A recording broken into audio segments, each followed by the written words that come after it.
So if you click the next video, hey, what's good? We're here. All right, so story time. We want to jump right into it. I'm an artist. I am a graffiti artist, and I've been doing graffiti basically since I was in like middle school, probably. So like 2006, a long time ago. Have always loved graffiti, always been into it. Watched YouTube videos of it. Did it when I was at work, when I was at school, when I was at home, basically all the time. And then I moved down to Florida for college, and I don't exactly remember how it happened, but this woman named Megan Corbett, amazing woman, she saw some of my artwork one day, and she told it basically to her friends. And one of her friends, it was a guy, he had a hair salon, and he wanted to have an art opening in his hair salon so that he can get, you know, like more publicity to it. And she talked to him, and then was like, she called me and was like, hey, this guy wants this thing, I'm volunteering you. And I was like, okay, cool. So me and the guy got together, we had a meeting. We went over all of the parameters and everything. It was like 6 months before the opening, so I'm like, all right, cool, this is good. So for 6 months, I'm making artwork. And mind you, it's not like little pieces of paper that take like, you know, a couple of hours to do. No, I'm making like, I'm going all out. Like, I made one piece, it was 3 feet wide by 2 feet tall. And it was a stencil piece, and it took me like 40 hours. 40 hours. That was just that was one piece. Probably the greatest piece of art that I've still created till this day.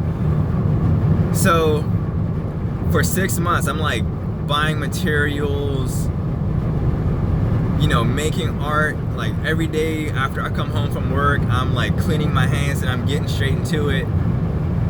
And a month before we were supposed to have the opening, me and the guy have another meeting, and we're going over all of the artwork that I've created so far, just so he can have an idea of what's going on, and you know, how we can place it on the wall so it's like aesthetically pleasing, and also see everything but not take away from what he has in there already. And he calls me back the next day. I'm thinking it's a good meeting. He calls me back the next day, and he calls it off. I have been creating art for 5 months, almost every day, and he calls it off. Just like that. And I'm like, are you serious? So I call Megan, tell her what's going on. And she's like, you know what? I just opened up an art studio. It hasn't been too long, and I kind of want to have an opening. For I-95 south toward I want Daytona you to Beach. be in the first opening. Also, when I was going to do it with the guy, my work was only going to be there for a day. It was going to be there for a night. So I was going to have to go there like midday, set up, and then everything would have to be taken down that same night. Megan talked to me and she was like, yeah, it's gonna be there for a month. And I'm like, okay, I can dig it. So for the next month, I went on I went on making more pieces of art. I went on making more art. And when I had the opening at her gallery, it was one of the most amazing feelings of my life.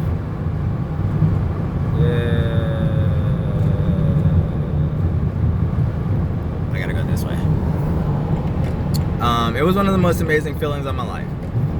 My mom, mind you, In half a mile, take exit 61A for I-95 south toward Daytona Beach.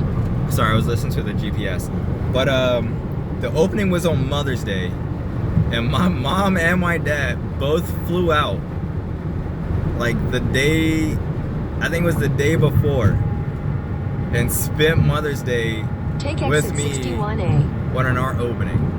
So that kind of shows you who the real MVP is. But anyways, moving on. We had the art opening. It was like, it blew my mind. I was almost in tears. There was probably over 200 or 300 people that showed. I don't even know. I didn't know like a quarter of the people that showed up to the opening. I didn't even know them. But there was that many people there to go look at my stuff.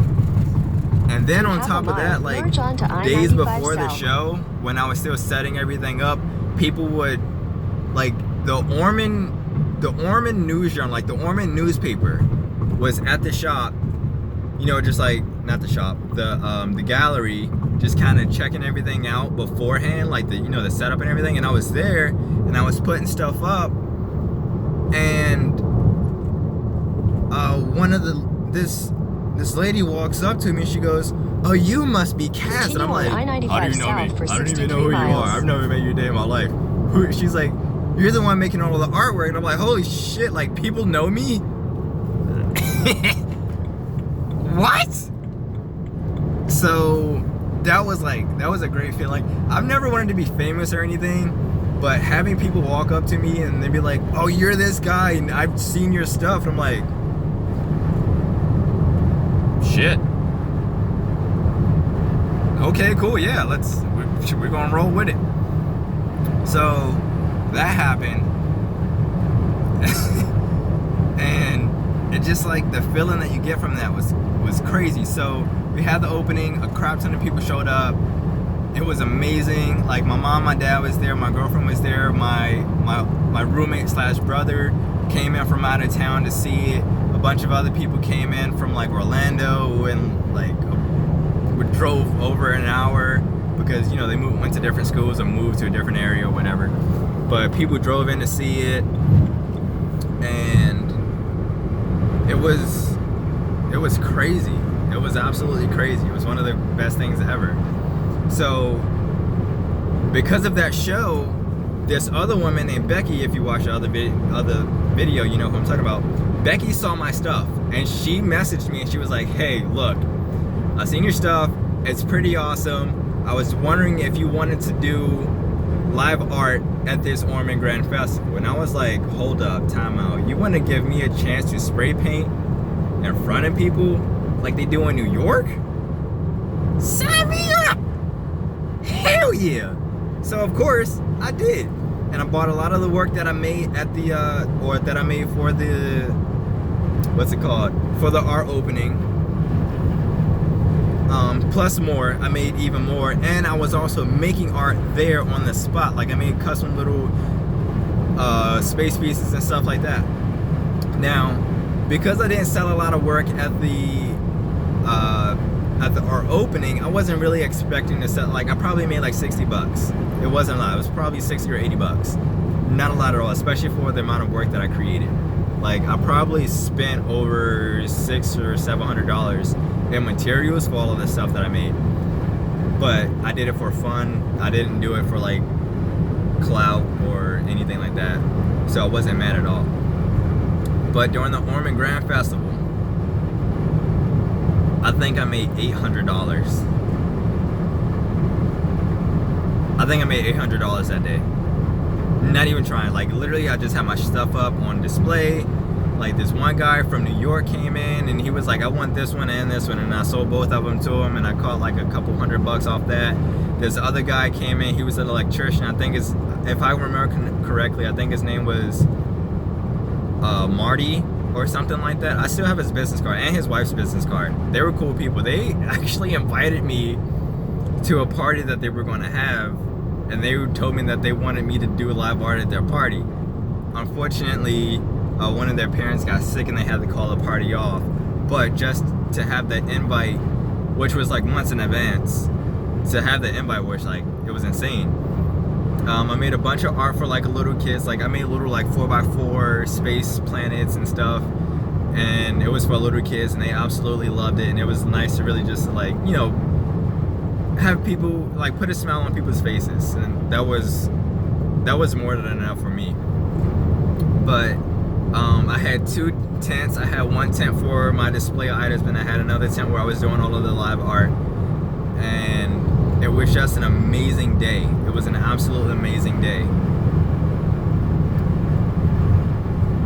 And I got invited the next year, but I ended up not doing it because it was too short of a notice, and it started to stress me out. I almost had a panic attack, so I had to call it off. And then I got an email today from Becky saying, hey, I didn't realize that you weren't on the list, but we had some people cancel. Do you want to be in it this year? But it's like 4 days away, so not nearly enough time to plan it, you know, to schedule it on top of work and everything else that I got going on. But I'm locked in now. So next year, I'm bringing the fucking A game, bro. I'm bringing the A game. I'm all the big guns. Like, ugh. I'm gonna probably record it and put it on YouTube too. But that's story time. Not much of a great story, but let me know what you think about it. It's kind of out of order too, because it was like, this is over like 2.5, almost 3 years of story. But I want to say to all of you, take chances. Definitely take chances. I don't mean gamble, because gambling is a different thing. Take a chance. I had somebody look at my artwork and they were like, yo, I like your stuff. I want you to do this. It fell through. Something that was bigger came through, and that kept leading me to different things. So definitely take chances, trust in yourself, and absolutely give it your all. Good things will come your way. So take that with a grain of salt, run with it. I hope you enjoy this video. I'll catch you in the next one.